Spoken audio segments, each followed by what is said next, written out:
যে আমাদের দায়িত্ব হলো, আমাদের কর্তব্য হলো প্রতিটি মানুষকে ভালোবাসা, আপন করে নেয়া।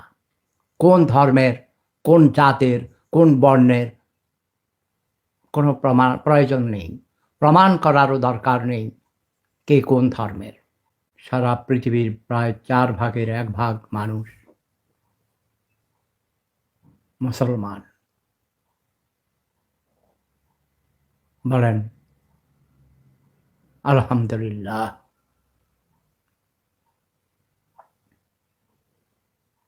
খুব খুশির খবর, তাই না? বাঁধন আহসান। বাহাদুর হাসান, কেমন আছো? আচ্ছা যাক, টেক্সট না দেখি। যারা যারা এসেছেন সবাইকে পবিত্র জুম্মাহ মোবারকের এই ছোট হজ যাকে বলা হয়,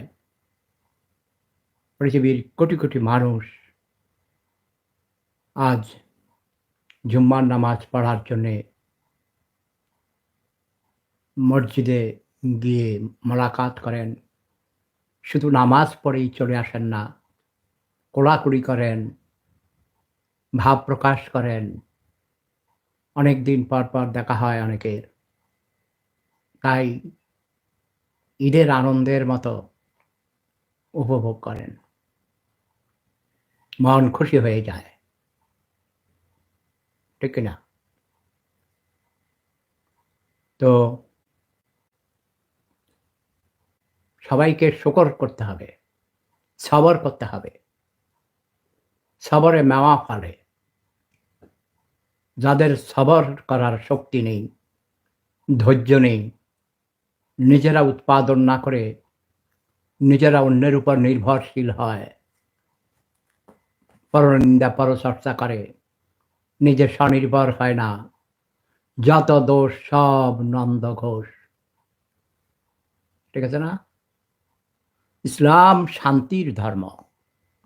পবিত্র কোরআন শরীফে মহান আল্লাহ রাব্বুল আলামিন বলেছেন, হে আমার বান্দাগণ, যদি কোনো মানুষ তোমাকে ভয় পায় তাহলে আমি তোমাকে অপছন্দ করি।